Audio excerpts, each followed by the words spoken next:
The Philadelphia Church of God presents the Trumpet Daily.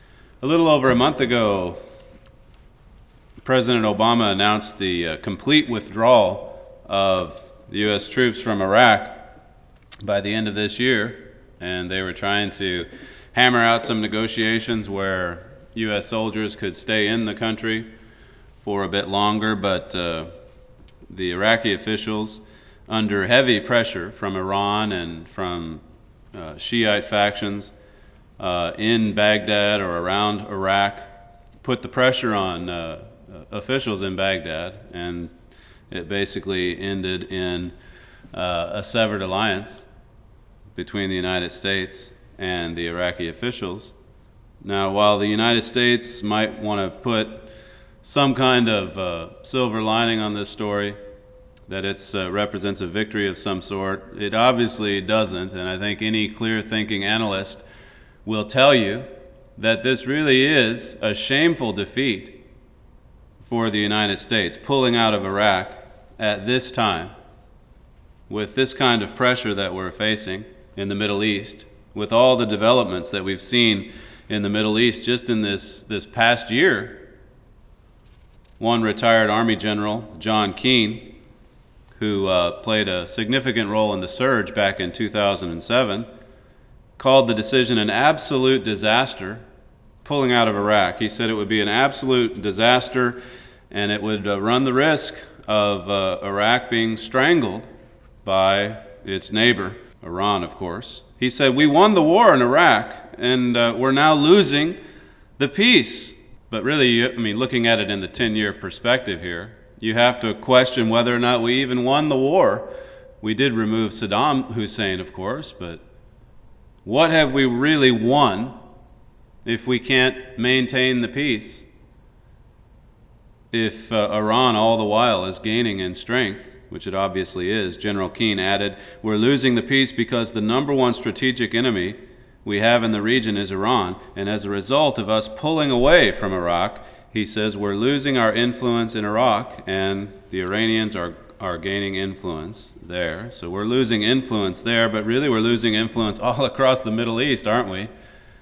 As we've seen that entire region just really turned on its head this past year with all the revolutions and such, and they continue as radical Islam makes these sweeping gains right across the region and even at the ballot box. This is what Jeffrey Cooner wrote for the Washington Times about a month ago. He said, "Iran's mullahs have won. Once Tehran acquires the nuclear bomb, it will be able to blackmail its neighbors, dominate the region, and impose a stranglehold over the world's oil supply."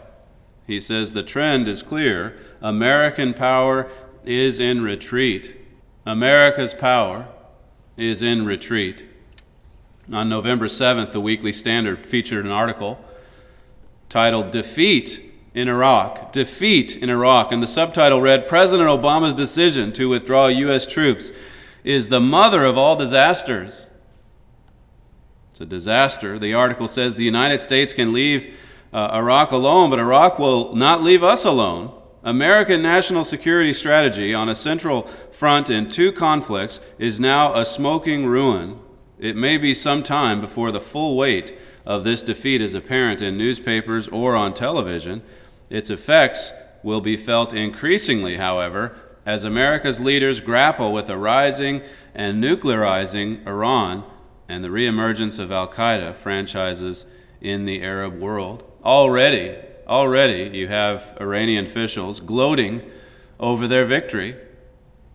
They're not even waiting for America to leave. They're already crowing at the thought of this victory. One official, this is the chairman of Iran's Joint Chiefs of Staff, he said that American soldiers had no other choice than to leave Iraq. And this is the beginning of all American forces withdrawing from the region.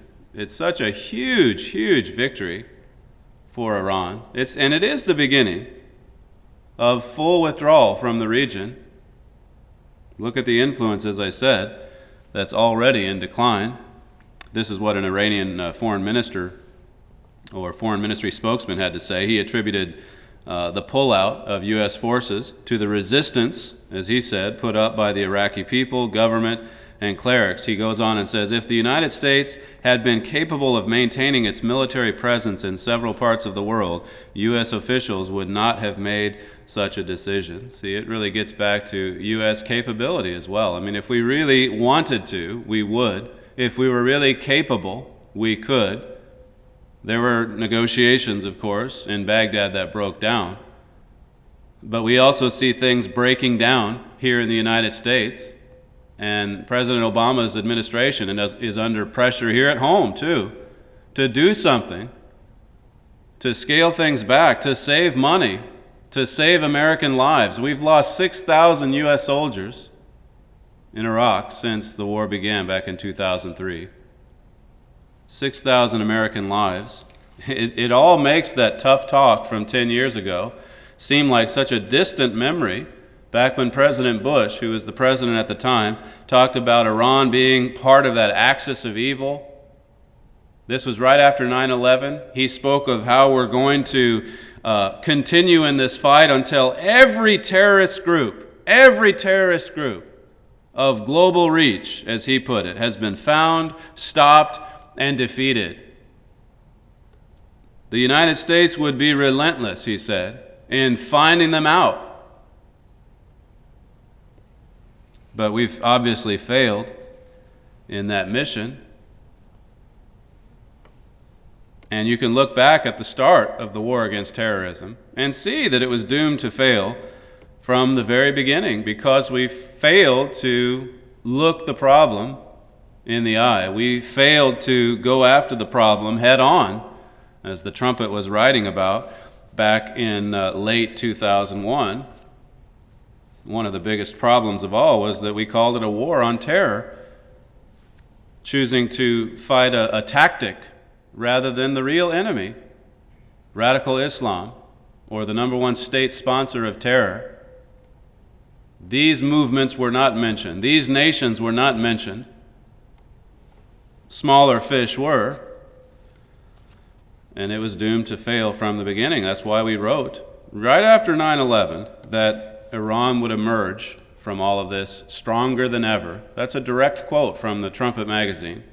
Stronger than ever, we said back in November of 2001.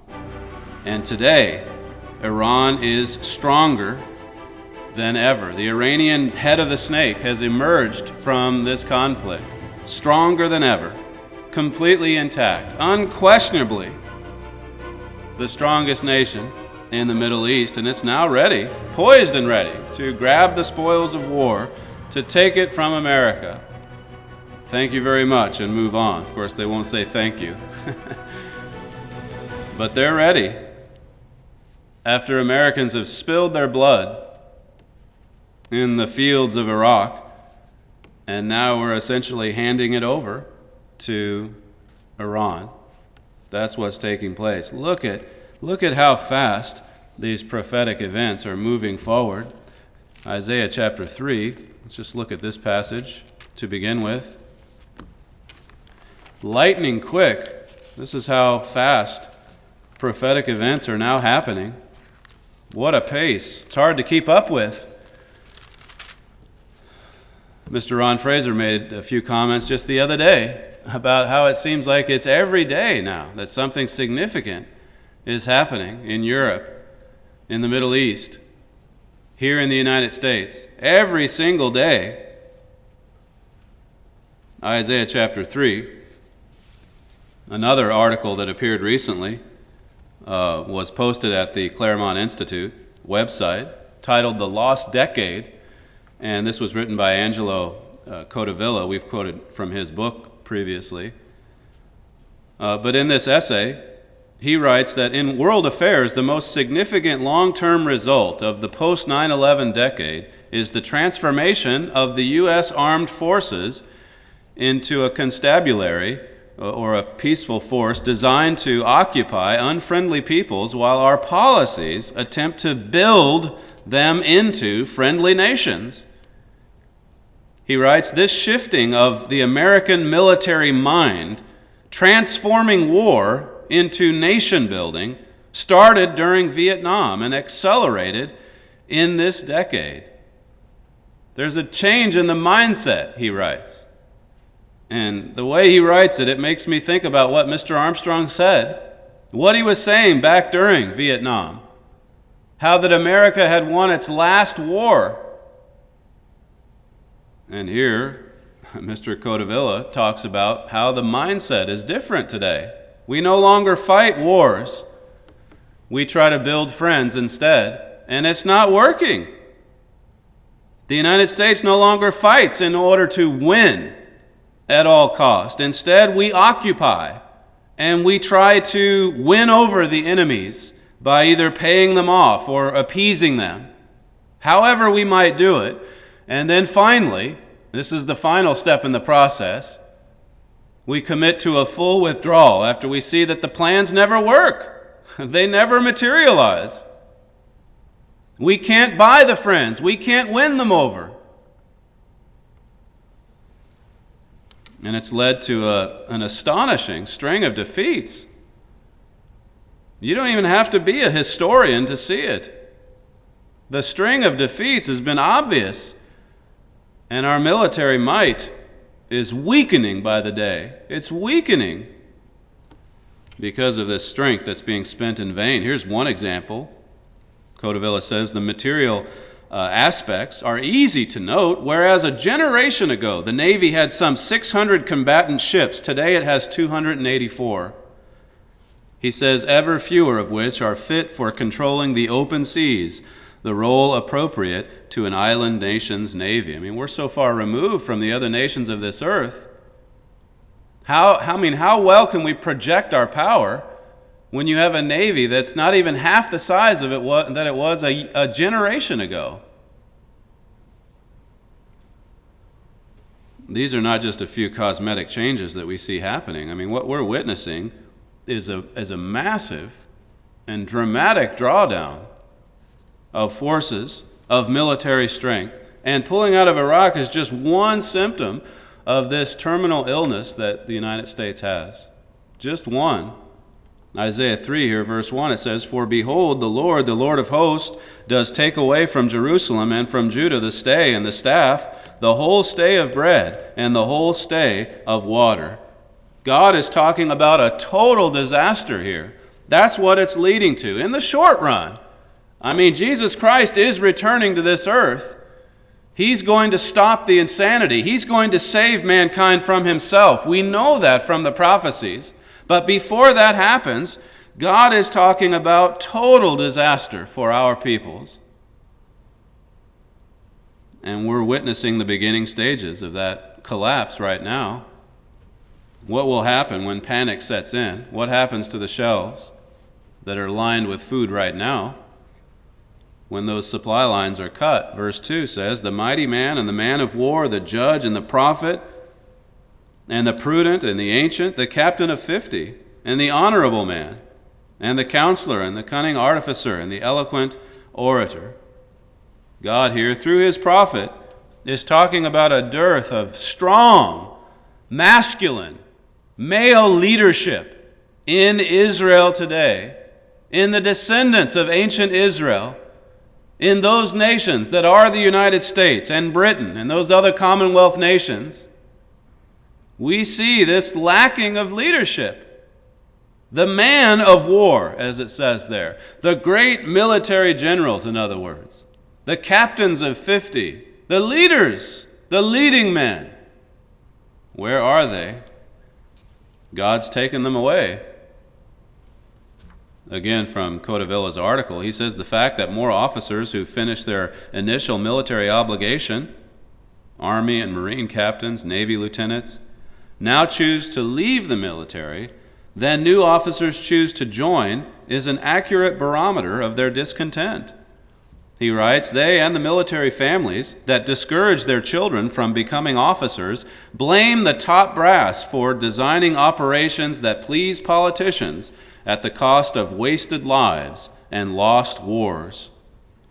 He says, endorsing the military nonsense of the war on terror has become the prerequisite for successful military careers.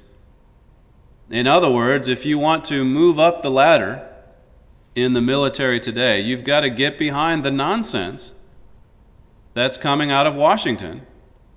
That's the only way you can move up. And so the real capable leaders are getting out, or else not being promoted. And the ones being promoted are the ones who submit to the nonsense coming from the playground. Really, that's what it's turning into, a playground of little children. If we're to believe what Isaiah said, verse 4, he says, and I will give children to be their princes, and babes shall rule over them. Not actual children, but childlike mentality. Not childlike in the humility sense, like Jesus talked about, but childlike reasoning. Childishness, in other words. The mentality of children. In the booklet on Winston S. Churchill, the one my father wrote, he says regarding this verse, we are so childish that we're almost totally unaware of our lack of real leaders. We fail to see it as a curse from God. No great nation can survive without strong leadership. See, we won't look at this and face facts in that this is a curse from God. Now, our sins have a lot to do with it as well. You destroy the family, you take away the traditional family, and you remove the environment that brings up capable, quality leadership. Verse 1 again, notice how this ties in. It says, for behold, the Lord of hosts, does take away from Jerusalem and from Judah the stay and the staff, the whole stay of bread and the whole stay of water. I want to make that connection there because as the nation falls apart, we see that true leaders are nowhere to be found. There's a direct link between those two events, in other words. It's the lack of proper leadership that's leading to our demise, that's leading to our ruin. And Isaiah says that a little bit later in the chapter, verse 12, as for my people, children are their oppressors and women rule over them. O my people, they which lead you cause you to err. They which lead you cause you to err and destroy the way of your paths. You see, the leaders are responsible in so many ways. Back to Cotavilla's article, he says the event for which the decade, these last 10 years, he says the event for which the decade is most likely to be remembered, namely the Great Recession, was a similar phenomenon. When the financial bubble in mortgage-backed securities burst in 2008, the leaders of both parties and pundits from the New York Times and Wall Street Journal assured Congress authoritatively that appropriating some $800 billion for the Treasury to buy up toxic assets would fix the problem. 3 out of 4 Americans dissented. 3 out of 4 Americans dissented. In other words, the general sense among ordinary Americans was that this is not the way to approach the problem. This is not the solution to print off billions and billions of dollars. He writes, 3 out of 4 Americans dissented in part because of widespread recognition that the U.S. government's increase in expenditures from $1.86 trillion in 2001 to $2.9 trillion in 2008, due in part to the war, was unsustainable. You can't do it all. You can't pay for these wars in Iraq or Afghanistan. You can't go on these massive nation-building expeditions and then print off hundreds of billions more to buy up all these toxic assets to keep the economy afloat. He continues, yet Congress bowed to expert opinion. He has expert in quotes for obvious reasons. But the markets tanked. The fix did not work, and the economic collapse gathered momentum. The subsequent Democratic administration increased spending even more radically to $3.7 trillion, roughly doubling federal expenses in a decade, and pushed the national debt over $14 trillion. Today it's over $15 trillion, almost equal to America's GDP. He finishes here, by 2011, 40 cents out of every federal dollar spent had to be borrowed. They just kept spending and spending and spending. The leaders did. Let's look at Leviticus 26 here in conclusion. Leviticus chapter 26. Look at what the leaders are doing. And at a time of great crisis, and at a time of such urgency, Leviticus 26 and verse 17, "And I will set my face against you, and you shall be slain before your enemies.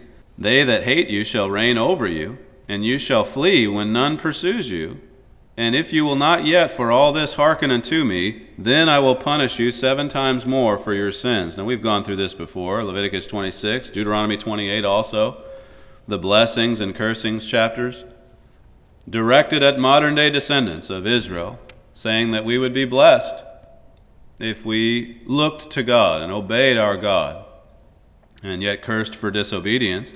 Verse 19 says, "And I will break the pride of your power, and I will make your heaven as iron, and your earth as brass." See, this is why, verses like this is why we said in November of 2001 that the United States didn't have the necessary will to tackle the enormity of the problem. We had the strength, but not the will. And that's what Mr. Codeville is talking about in that changing mindset that was clearly there from Vietnam all the way through. America has won its last war, Mr. Armstrong said so many times.